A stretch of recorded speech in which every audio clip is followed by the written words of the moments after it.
endpoint security for 14 years at this point. Got my start at a company called White Hat Security, doing kind of the dynamic scanning and penetration testing of web applications that were connected to the internet. Kind of very early days of application security, so we saw a lot of really fun, gnarly things as people were still trying to figure out what's a SQL injection vulnerability and how do I deal with that sort of thing. But from there, went into Sentinel-1, did some endpoint security for a while, exploding malware and kind of taking a look at the endpoint space a little bit. And then from there, joined BugCrowd, which is the company I'm at today. Really looking at kind of fundamentally a better way to scale human ingenuity, which is kind of the crux of what I'm going to be talking about today. Historically in security, application security, kind of anything that's out there on the internet security has been, I can buy some technology to try and assess what gaps I have, right? I need to patch things. Can I determine what CVEs are out there? Can I find vulnerabilities and fix them? Combined with the technological approach, we have more of I can hire some people internally to be able to test the assets that I have and I care about for vulnerabilities. I have third-party security houses that I can go to try and get assessments done or penetration testing done to see what sorts of vulnerabilities I have. But that runs into oftentimes a scalability issue. You're paying for someone's time, that time is valuable, you run an assessment, and then your applications change, your configurations change, and you don't know what vulnerabilities are out there. So really it comes down to a math problem, which is I have things out on the internet that have millions and billions of people interacting with them, and some subset of those people are there for nefarious reasons, right? They're trying to discover vulnerabilities that lead to economic gain, right? There's nation states, there's kids that just want to kind of kick over trash cans and cause problems, right? Like there's all sorts of different reasons why someone might be poking at something on your perimeter.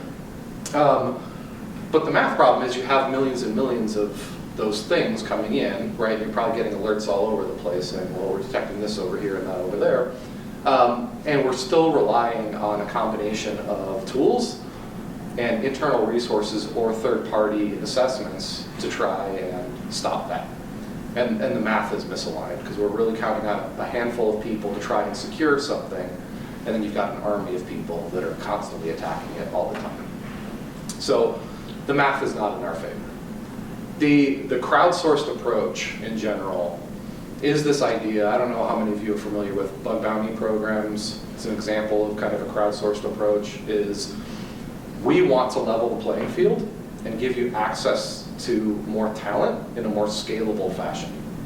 So how this works is, I'm going to use a couple analogies here because I think they're both funny and fairly accurate. One is we're really trying to run a dating website for people that break computers. Is kind of the crux of it. The idea is that we have people all around the world that have various security skill sets, right? Pen testers, security researchers, people that specialize in applications or networks or artificial intelligence or automotive security, right? Like they've got different groups of talents around the world, and we're just providing a conduit for companies to be able to plug in and say, I'm looking for people with various skill sets to find vulnerabilities. And we run kind of a contest where we're going to give you access to our environment, we're going to give you permission to attack us like an attacker would. Of course, no denial of service testing, there's all the kind of the standard pen testing rules, right?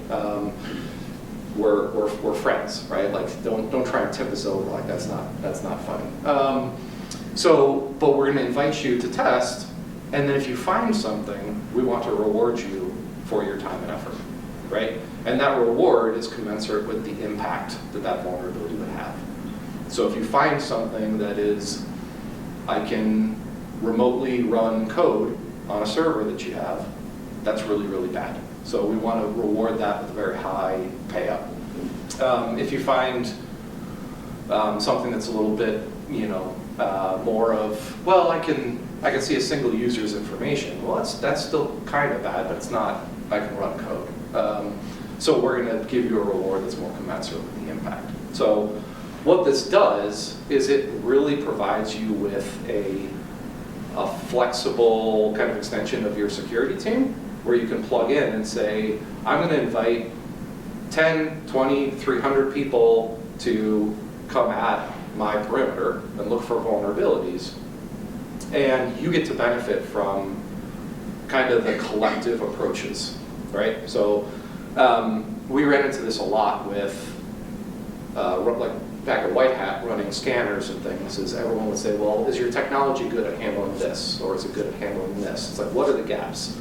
Same with penetration tests. If you go out and you find a penetration tester, it's, what are their skill sets? What are they good at? Like, do they have any gaps? Are they going to do a good job? You're limited by the experience of the people and the tool sets that you have. With a crowdsourced approach, when you invite, let's say, 20 people, you're getting the collective benefit of everything that they're bringing to the table. They might use different tools. They might have different ways of approaching the assets. They might look for vulnerabilities in different ways. You get to benefit from all of those things. So typically, when we do a comparison of a traditional penetration test and more of a crowdsourced approach, we generally find 3 to 5 times the number of vulnerabilities that a traditional test would, just due to that kind of collective creativity.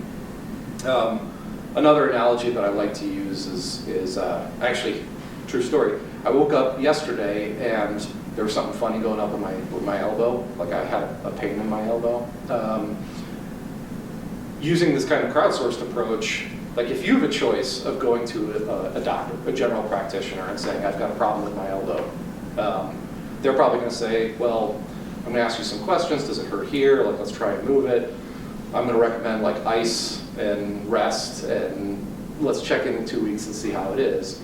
If you had the choice then to go to a team of specialists where there's 6 doctors and they all have different ways, like one maybe is a neurosurgeon, bone specialist, right, osteopath, right? You can have these different approaches.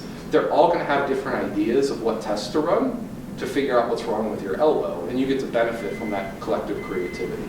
So that's kind of the same sort of analogy with this type of approach, is if we can level the playing field a little bit and bring in more different creative ways to attack something, you get to benefit on the defensive side from all of that creativity. Find those vulnerabilities. It works the same way as any kind of vulnerability management system would. It still comes in as a vulnerability. You would still action it either through incident response teams or IT teams, like if it's a configuration issue, or through like development teams if it's a code-related issue. The exact same kind of pathways from a scanner or a penetration test. There's just going to be more findings, and the impact of those findings are generally going to be greater, because you don't have to deal with, well, a scanner found it, is it real, is it not real? It's like, no, someone on the internet found this thing, right? It's a real thing. It has impact associated with it. And so generally those things get actioned a little bit faster on the development side of the house, because there's context associated with it, and it's found by a real person, and the signal to noise ratio is extremely high. So it's kind of the idea of what we're trying to do with the space. So we've seen a number of different programs, and this kind of approach can be done in a couple different ways. So we think about, you have a certain number of assets that you're trying to secure. We've run these crowdsourced programs similar to a penetration test, where it's like we want to open up our assets for testing for 2 to 3 weeks, and we can run it in a time-boxed fashion. I would say more commonly, people are looking at this as almost more of a continuous penetration testing effort, where they're saying, I'm going to allow you to either attack our production environment or like a staging environment, and we're going to keep this up constantly. and anyone at any point in time can come in and poke around a little bit and look for security issues. Even to the point where we start feeding people what's changed in the environment. Like we changed the way that we're authenticating users into these apps. You know, there might be some security issues there, but it's more of this kind of ongoing penetration testing effort that allows you to close the gap in between, which is a common problem in the pen testing space. Is I did a security assessment January 1, and then I changed things March 1, and my next penetration test isn't until the following January. I have 10 months of gap where I don't really know what's been introduced, but I'm just hoping it's not bad, right? Because it's expensive to do constant penetration testing if you're paying for someone's time, for every single month of the year. So we run these programs in a more continuous fashion where people can test consistently across time, and you get to benefit from all of that coming in. So it's worth noting, back to the matchmaking capabilities here, the importance of understanding who's on the platform and what their skill sets are and what they test. So we've done a number of programs with large enterprises, mid-market companies, healthcare, technology, banking, even Department of Defense and Homeland Security has run a number of engagements with us looking at how do we get people that are really skilled in different areas to test our, kind of our internet presence and find vulnerabilities and report that back into the government so that we can action it and actually fix these things. So the people within the platform are mapped, and then you can apply whatever bounds you're comfortable with, in terms of what skill sets are you looking for. We want people that are geolocated within the United States or US citizens and have background checks done on them. That's something that's totally possible with this type of approach. You just have to specify exactly what you're looking for in terms of the talent that you're trying to pull in, and then map the rewards to the outcome that you want to get. So we have people that are doing all sorts of fun engagements where it's a little bit, I don't know how many of you are familiar with capture the flag, the kind of situations where we're just kind of setting, we've got a number of programs that do follow more of a capture the flag scenario where if you find a SQL injection or remote code execution, that's worth $2,000 or $3,000 if you find something like that. But there's also capture the flag. So we've got one with 1Password. It's a public program that anyone can participate in. They have hidden a string of characters behind all of their layers of protections and encryptions and everything. If you're able to determine what that string is through vulnerabilities and provide that to 1Password, you can get $1 million. So it's a very extreme example, but it's an example of what you can do with kind of this capture the flag style of thinking to get people that are kind of the best of the best in terms of hacking systems. I can get $1 million payout if I'm able to find a number of vulnerabilities that I can string together to get through all of the layers of protections to get that string. So it's kind of it's a different way of motivating individuals that like to break things to spend more time trying to string these things together, and then you benefit from that kind of dedication to trying to find that flag and report that flag. So I'm going to pause there. Questions? I would love for this to be interactive. Like, does anyone have any questions, concerns? Like bug bounty programs, we do penetration testing, we do a bunch of different things. It all comes down to what do you want to secure? What are the skill sets required to test something like that? And then architecting a program to put the dollars that you have, the budget that you have for offensive security, behind the outcomes that you want to see. If you're really concerned about certain, like we just did a new authentication system, I'm really concerned about our authentication system, you put your dollars behind authentication vulnerabilities. right? And you really drive the testing in that direction, and you get to benefit from people that are just really good at breaking authentication. And we have all that data in the platform. So, questions? Does this make sense?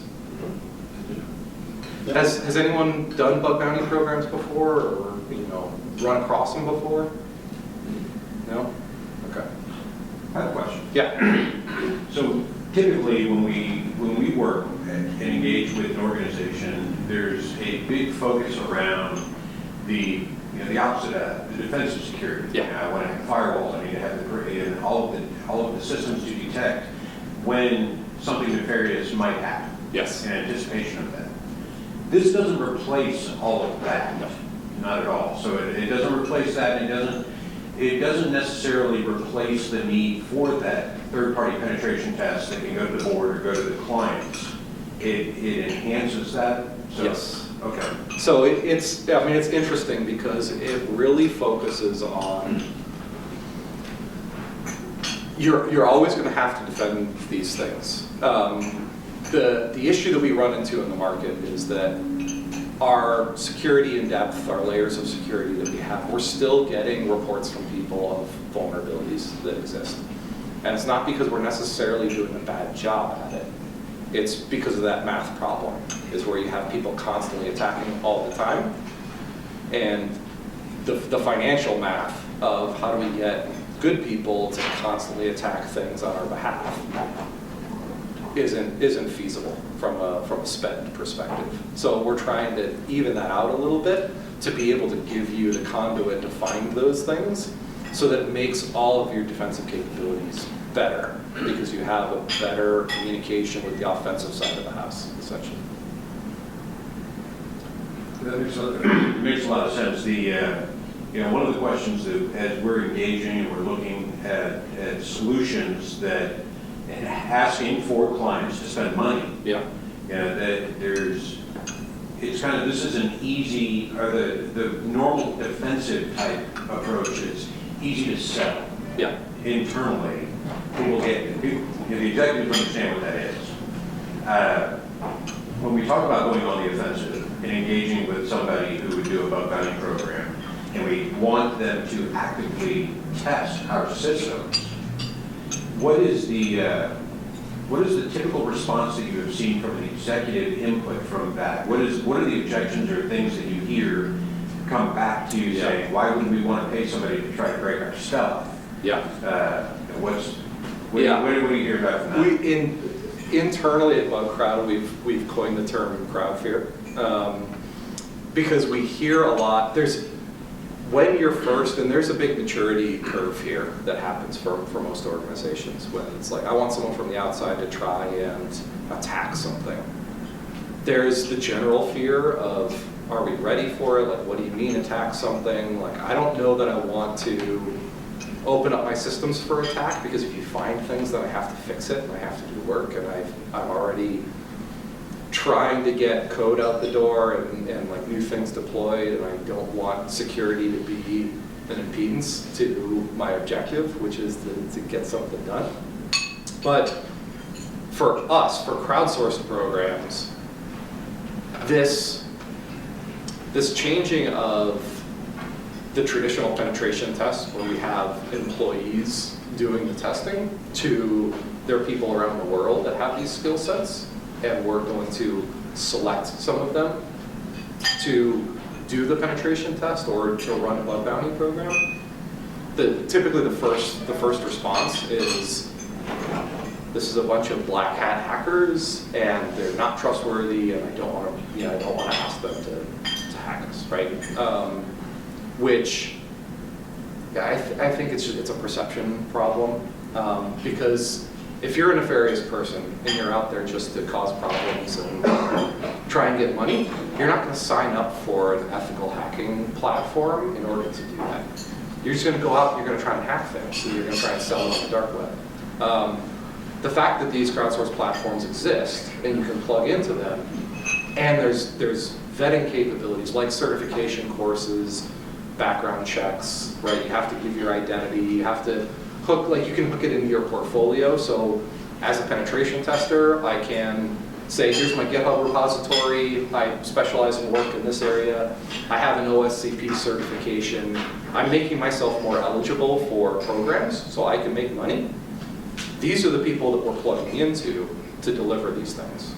So, funny story, we were working with the government, and there was a partner they were using, Northrop Grumman, and we were talking with them about a particular DoD program, and they went back to their penetration testing team. They said, hey, has anyone heard about BugCrowd?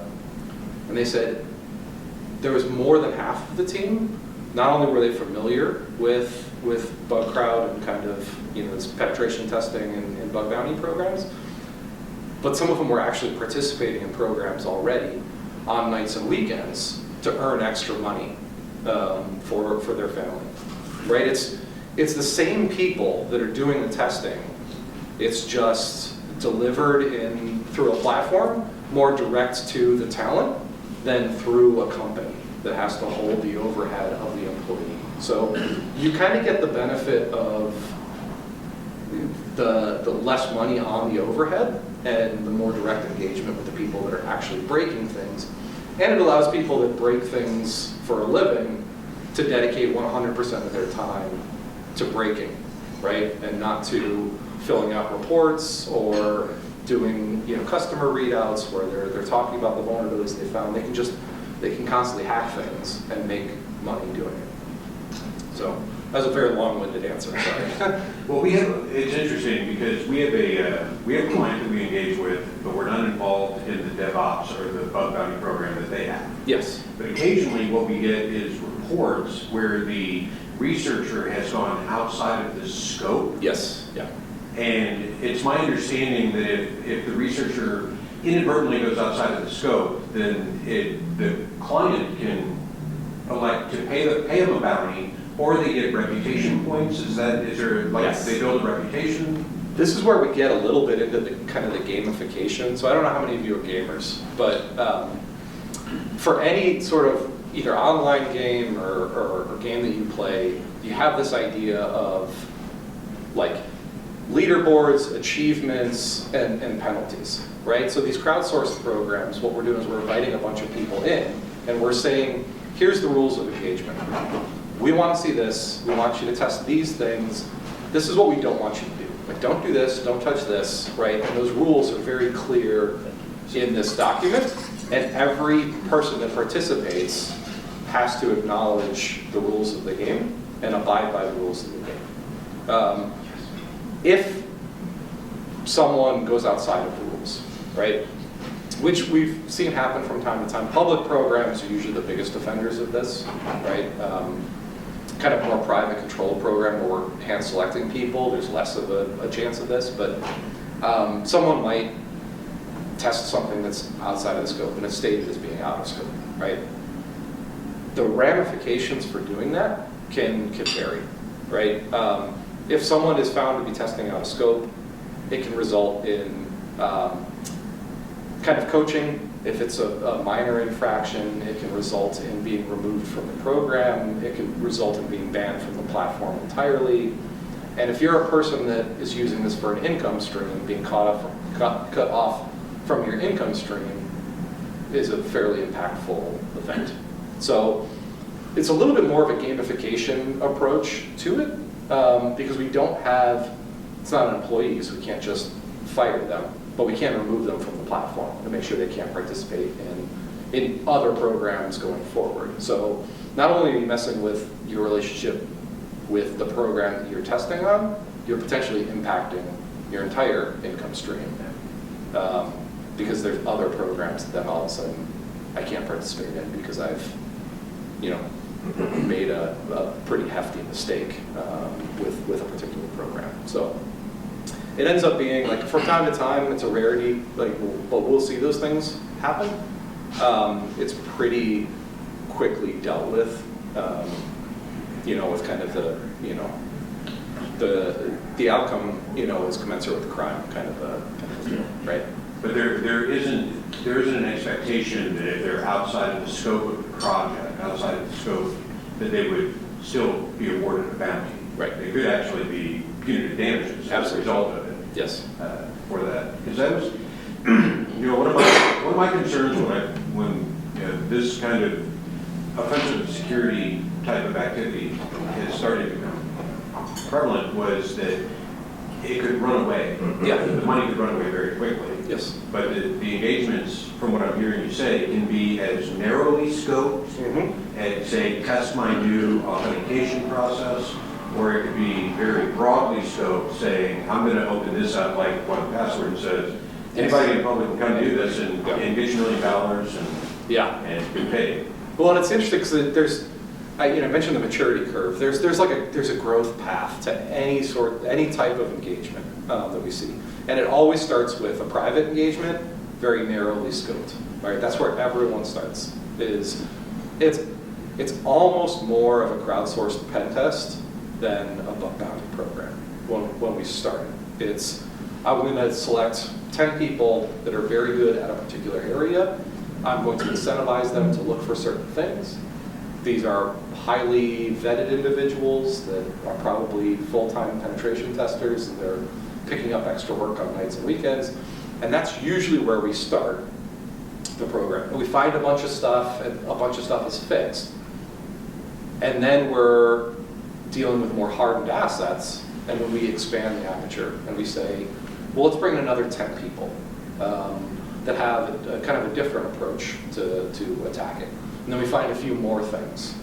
And then we eventually, maybe we bring in some other scope. Maybe we open it up to just not the 5 core assets that we have. Maybe we bring in 5 more assets and we see what sort of security those other 5 assets have. And so it's kind of this like security economy approach where eventually we get to the point where 1Password is, where we had hundreds of people that were invited to the program and they could find things at any point in time. And they said, I'm going to open it up to my entire portfolio, and I'm going to have everything that we own, our entire perimeter, open to the researcher community, and we're going to go public. So anyone that has an account can come look for security vulnerabilities, report those to us. And that's, in our minds, that's kind of the pinnacle of being as close to solving the math problem as you can be, where you have people constantly hacking you all the time from various locations around the globe, to, yes, but now the ethical army can also hack me from anywhere at any point in time and find vulnerabilities. And it's only going to cost me the reward payouts, and then I can go and fix it, and my window of exposure for those vulnerabilities is now drastically shortened. And the chance that someone from, Russia or wherever, if they find a vulnerability, the window of time that they have to actually exploit it, do something before the ethical army finds it, is now much, much shorter. And so we're actually in a much better place from a defensive standpoint to be able to close that out and not give them the option. Well, who sets the cost and the boundaries? So it's a conversation. So we have all this data in the platform. You can kind of think of it like, market rates at the butcher or the gas station or like whatever analogy you want to use. But there's market rates for actioning different levels of talent within the platform. If you want someone that's extremely good at finding critical vulnerabilities, it's going to be a higher price tag than I'm just starting out on my journey and I want to action some people from, India and Asia, and I want to start finding some vulnerabilities, but I'm not ready to bring on the floodgates. There's different levels to these things, so we communicate those levels out and say, here's the starting point, here's the reward ranges for a starting program, here's a reward range for medium term, and then you've had thousands and thousands of hours of security testing. These are the ranges that you want to be at now. But that's flexible depending on the budget. So lots of times we have people that come in and say, we're just starting out, we've got a budget of, $30,000 or whatever the price is for, this one core web application that we have.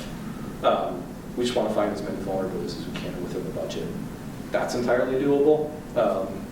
All the way up to programs like the ones that are that T-Mobile are running, where they're looking at, I want to pay out hundreds of thousands of dollars to millions of dollars to researchers for their work and for vulnerabilities they find, because if a critical vulnerability is exploited on the T-Mobile level, the impact is much more significant. So it's kind of I always joke I picked the wrong side of the house to get involved with, because our top researchers, we had a couple top researchers that W2'd over $1 million last year, finding bugs on the platform. Just, different programs, finding ways to impact. And the math is good. With the CISO for T-Mobile said the impact of one of these things, like if it were to be fully exploited, is in the, probably dozens of millions of dollars, right? So, it's like if I have to pay out, a single researcher $25,000 for that issue that they found, the math is way in my favor, right? If I'm able to pay that out and cause that. And right, every company is going to be different, like the math is going to change. So we just have to change the math of what we're offering from a reward standpoint. You had mentioned the platform a couple times. Yes. This is me not knowing anything, so I'm hearing private versus public. Yes. So if I'm looking at it based on the platform, if you guys say there's something public, is that something that anybody can read then and understand where they're going after that particular company? Yes. So you get a lot of nefarious actors that are also, and that's where I know you're talking about the gap there too. Yeah. But you're really setting somebody up as a nefarious actor to say, this is what we're going after, so they don't have to go through doing a scan of the network and find where the vulnerabilities are. That's true. And there's different ways to architect the program as well. So we have, and this comes into philosophy more than anything else, of like, what's the benefit of exposing more information versus keeping information to ourselves? So some companies never go public, and that's totally fine, right? They want to open it up to as many people in an invitation system as they can, so they can share information more freely with trusted individuals, but they never want to go public and expose all of that information publicly. Other people say it's fine because people are doing this all the time anyway, so I'm just going to say, here's all my domains, here's my IP ranges, like I don't really care, because people are going to crawl and find those things and use scanners and determine that anyway. So I'd rather just make it easier for the ethical army to have that information and be effective. So different philosophies and different businesses, banks are not going to act that way, right? Healthcare probably can't act that way either. So it's really vertical dependent what approach that we take. But it's also easy enough to run a program where you say, I'm not going to give you that information, but I'm going to run a public program. If you, the security person, can attribute the asset back to us, then we'll pay you. And then the attribution becomes something that the submitter gives you to say, I found it on this domain, and who is, or the DNS is registered to someone at your company, so I'm pretty confident this is your asset. And so it kind of puts the onus on the individual reporting to say, this is something you're responsible for, without you having to give IP lists or domain lists or anything that you would be uncomfortable doing. Have you ever run into scenarios where somebody was either public or private, where they've gone through and they've done enough data exfiltration that has implications where it had to be reported also? So in most cases,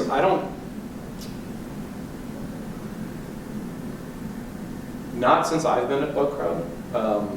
Prior to when I was here, I can't speak with 100% certainty, but most of the bug bounty efforts is kind of captured under the same sort of approach as penetration testing does. If you are engaged with a security individual for the purposes of discovering vulnerabilities, if they discover PII or something that's out there as part of that effort, it doesn't constitute a breach, right? Because you're taking on a security company, BugCrowd, right, to do security-related efforts, you're kind of protected by the umbrella of being able to do that offensive security work. Where we get into a little bit more gray area, where you have maybe like a VDP program, which is something else that we run. That's more of it's a non-monetized, it's like not an active testing model. It's just this way to say, if someone on the internet finds a security issue, you can report it to us through the platform. In situations like that, there could be someone that says, hey, I went here, I did this, and I saw someone else's information, and it wasn't part of an active security program. That's a little bit of a gray area, where it's like, does that constitute like a reportable offense that then I have to go through that process of reporting them? But for most active testing engagements, where we're incentivizing people to go after things, you're kind of protected by the general penetration testing. Okay, that makes sense, because I'm sitting there where part of what we were doing was healthcare records. Yeah. So going through there, and they're so stringent on anything that's PHI. You know, I throw a name and social together, and something that gets public, I'm supposed to report that, but I just wasn't sure where the stance was. Yes. Yeah. But I'm sure you guys are putting NDAs together where we're really Yes. working cohesive together, so I don't have to necessarily report that. Yeah. It's up to that person. So built into the platform, there is non-disclosure by default for anyone that participates in the program. They have to sign terms and conditions that have non-disclosure as part of it. We've also facilitated for different healthcare companies direct NDAs with the person that's doing the testing, where they actually sign it themselves through DocuSign and say non-disclosure. Like if I find something, that's PHI, I supply it through the platform. The way that we architect the programs as well, like you don't make any more money by finding more health information. As soon as you see health information, guess what? You probably made some money. So just report that to the platform. You don't have to do any additional testing to discover more information. So the game itself is architected to keep that as minimal as possible, but that's generally the approach that we see. Okay. When you look at different testing methods, Yeah. do you recommend something where there's a combination of going through and doing a pen test where it's either external, internal, app, whatever it happens to be, and then building on top of that? Yeah. So then you're doing a layered approach to say, that's fine that you saw these things. I was a part of an issue where we saw issues with Exchange. Somebody went and did an app, they found that it was at, they ran an exploit against it, and bam, that was it. So do you recommend that you can do something like that for the penetration test first and then build on top of that if there are still issues? That's a cool. You're a smart guy. Let's not get crazy. I think everyone's going to end up there eventually. So I kind of think of this as almost a bell curve. When we first see people start to do offensive security testing, it's typically more traditional penetration testing. I want a single person or maybe two people to give me just a general sense of what vulnerabilities are out there so that I can fix them. So it starts with a little bit like paying for time. Like I want to pay for someone's time to give me a general practitioner, a general doctor approach. They start there, and then we start building towards, I want more skill sets. I want different approaches. So I want to do more of the incentive bug bounty style paying for results. And then people generally transition into paying, like using incentives to find things. Eventually you get to the point where you have, if not a public program, you have a very robust private program with most of your scope included. And then you stop finding as many things because your assets are so hardened. Then people start to almost go back to the traditional paying for time so that you can show coverage. And so I think everyone, it's almost like a retirement plan where you have a mix of stocks and bonds. I think depending on your journey in life, right, you're going to be more bond heavy or more stock heavy. There's aggressive stocks or more, kind of standard, stocks. That portfolio mix is going to be very similar to what someone does with their offensive security program. Is what's the right mix for me right now for the assets that I have? So people are going to be doing very much this hybrid approach of some things I'm going to want to pay for someone's time to just give me a good general sense of what things are doing, or make sure that the changes that I'm implementing and the assets are covered. And then the other mix is I want the incentives as well to be able to, encourage people that are have the specialties in certain areas to find things and then report them to me and get paid for it. So I think that's where we all end up in kind of the offensive security landscape, is a combination of all of these things, just depending on the life cycle of the space that we're testing. Okay, that makes sense. I'm at a spot right now where we're doing evaluations for everything. So we have a third-party SOC, we have what we're running for vulnerability management, we're doing some application vulnerability testing also, but I want to look at it where am I doing best of breed, am I doing something, or I'm testing my third-party SOC to see, are you really doing your job? Yeah. Are my Nessus scans out there really picking up what I should be doing? So along those lines, do you guys offer, or Greg and Brian, do you guys offer those services where there could be something along the lines of fine-tuning? Anybody can throw Nessus out there and let a black box run, but if you're not fine-tuning it enough, so are those kind of services something you guys do too? So it's almost a byproduct of running one of these engagements, is you're almost simulating an attacking scenario, and by simulating that, running a bug bounty program, you get to validate the defenses that you have in place, right? So we see that a lot with web application firewalls. We see that with like detection systems. Are these things that I've put in place firing when I have someone attacking? How effective are they? What's the overlap, right? What are the gaps? We see this in attack surface management tools as well. Is someone might buy an attack surface management tool and then they want to see, well, is it finding everything? So they'll actually engage with the crowd and say, if you can bring me something that my attack surface tool didn't, then that's worth money to me, because that's a gap that it's not seeing. And then I can take that back internally and say, is this a deficiency that we caused by not configuring it properly? Is this something that's a deficiency of the technology that we have that we want to make better? That validation is something that is it's something that occurs, but it's not typically the focus of the test. It's just something that happens as a result of the test run. Okay.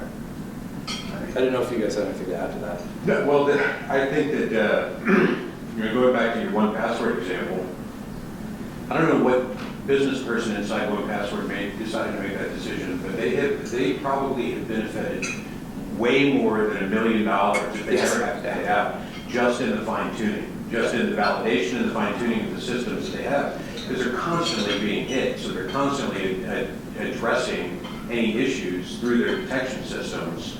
Obviously you want to get to a level of maturity that you're able to react to that before you just go out there and say, hey, I'll give you $1 million for hacking stuff.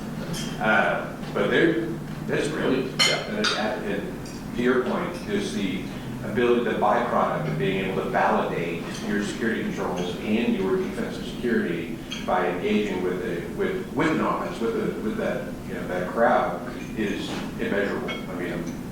I here recently worked with a couple of organizations through some incidents and incident response, where if they had had this type of service, they would have mitigated that risk.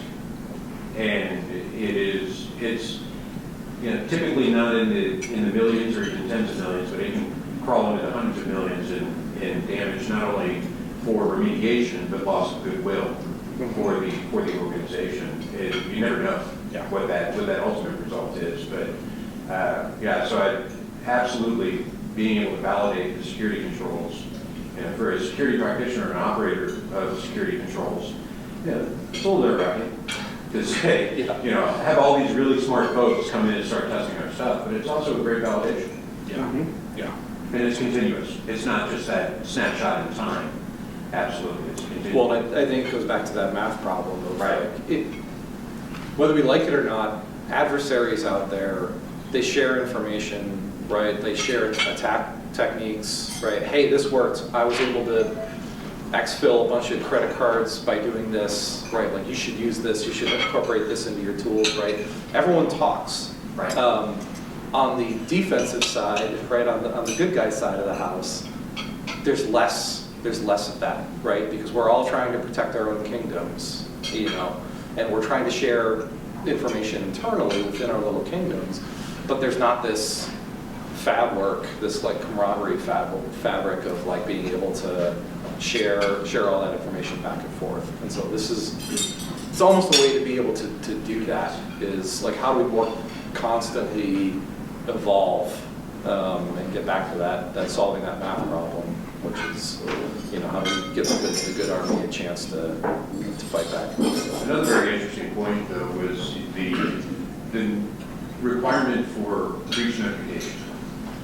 And it sounds like, and I'm throwing out of left field here, it sounds like if you have an engagement and you are covered through those NDAs and through the program you might have some additional coverages as far as being able to pull back and say, okay, I don't have to notify on that because we have an NDA and we have engagements with the BugCrowd, yes, with that crowd, that it would be beneficial. And it sounds like the initial engagements, the scope can be very narrow and very affordable. Yeah. Especially given the alternative, where if you get breached. Yeah. I mean, it's interesting because on the kind of the investment side of the house, people's perception, especially in the bug bounty space, like the perception of public bug bounties, it's the 1Password example, like, do I have to have $1 million available to be able to pay out? Like, that's a common perception that we see. More often than not, we've had engagements where we're very narrowly scoped, where we're working with $50,000 as a budget. Very similar to kind of the penetration testing budget, where we can run a crowdsourced program that's a 2-week engagement that's targeted at specific things. And by basically capping the cost of this is what I have to spend, we can make it very affordable to be able to learn from the crowd, however big that crowd is, run a very focused security engagement, and keep it cap cost, and kind of in more of a traditional style of, you know, investment strategy, and you get better results out of it. And eventually you grow your budget to be able to incorporate some of those things. One of the benefits of these programs that a lot of people I don't think realize is when you look at traditional paying for time, you run that same penetration test and you have to pay for the same amount of time every single year, right? When you run a bug bounty program and you find a bunch of vulnerabilities, that next year, those vulnerabilities have already been found. So you don't have to pay out on those vulnerabilities. You're only paying out for new vulnerabilities that people are finding on top of that. So your cost actually goes down for the number of vulnerabilities that you find. You're probably going to want to increase your rewards a little bit as time goes on, right? But the number of things that are going to be found is going to be less. So it actually, in the long run, oftentimes ends up being more financially economical to run an incentive-based testing program across your assets than it is just to pay for the amount of time that it takes to assess that year over year. Because by the time you get into your third year of paying for, you know, however many days of testing you need, you have to pay that same amount year over year. So by the time you hit year 3, you've already found a bunch of vulnerabilities, and then you're only paying incrementally for the stuff that hasn't been found yet. So, have you ever put in scenarios where you're, there's a lot of people using these tools in order to volunteer that, but do you ever have any actors that are going after media, or they're trying to do phishing campaigns? They're trying to use the people factor to get after data? So, I'll tell you a fun story. We were in Vegas last year with a unnamed entertainment company that had a series of hotels and establishments on the Strip. They ran a pretty large-scale kind of time box bug bounty program. we call it a bug bash. So we have all these security people in from all over the world during DEF CON, right? So they ran this program, and the extensibility of the program was a little bit more of a red teaming exercise. It wasn't just, here's all my websites, and if you find vulnerabilities, I'll pay for them. This was kind of the best of the best from all around the world coming together, and they're saying, yeah, the web targets are in scope, but we also have like ATM machines, our point system is in scope, and we're also doing social engineering. So we had this tag team that came in and did some social engineering exercises where they would call the call center, and the first person would call the call center and say, hey, like I locked myself out of my computer and I'm trying to get Okta creds, can you help me? And it was a very obvious phishing, social engineering attempt. And then the second person would call in and say, this is so-and-so from the security team, we've been notified that there's some very obvious social engineering attempts. We were just calling each individual staff member to see if you've seen any of this or you've heard any of this. And sure enough, it was, oh, someone called in 20 minutes ago and tried to do this. Okay, what information did you take me through what information you gave them, right? And every single time it's just, well, here, did you give them, what credentials did you give them? Can you take me through? Yeah, and it's just, people aren't used to thinking it's a weakness, right? But these programs, for more mature programs, can reach into that space, right? So we do social engineering campaigns. Recently, we've been doing a lot of AI work, not just security, kind of safety. So we're doing AI bias testing. So government and education software and other people that are starting to incorporate LLMs into their own technologies. They're worried about things like, is the AI treating people differently based upon, race, color, socioeconomic status? So that is a concern, even though it's not like a traditional concern, like security, like it's not a vulnerability, it's a concern. And there's really smart people on these programs that do social engineering, and social engineering and AI are actually pretty close from a skill set perspective. Like if you're a good social engineer, you can break AI pretty easily. But we're running programs where that's the key focus. Is we want to give you rewards if you can show bias in an AI system, or you can show that the AI is lying, and leading people astray. So there's all sorts of these engagements that are happening as we're trying to figure out what does security for AI mean. So it's a very flexible kind of system. This idea of I'm going to get really smart people that break things, and I'm going to ask them a series of questions, and I'm going to give them rewards if they bring me something that's valuable. If you look at that as kind of the bedrock of what we're doing, then it's pretty applicable to lots of different spaces. Let's say that you have a scenario where somebody goes through and they find vulnerabilities in some system. Do you typically give them the keys to the castle and how to fix it also? So it depends. It depends on the thing that's being found. We have a general rule that is, if you touch the code or it results in a change, the person finding that thing, it's something of value, and you should reward the person that found it.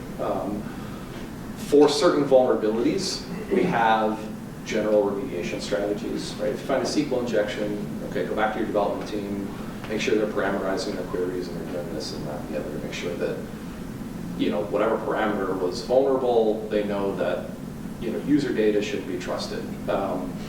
So there's some remediation strategies that are built into kind of the process. For other things, social engineering, it's more complex, right? So it's there's training, there's a bunch of other things that you can do. But really depends on what it is that's being found. But we're more than happy to help with that. Oh, yeah. Well, thank you very much. I Yes. appreciate it. I know you guys got to roll out, so thanks for coming in. Well, let me, if you want to share contact details, I've got some cards if you want to grab a card. I'm open to questions. It's a super flexible approach, so if you have any questions on, well, can it work in this space, or will it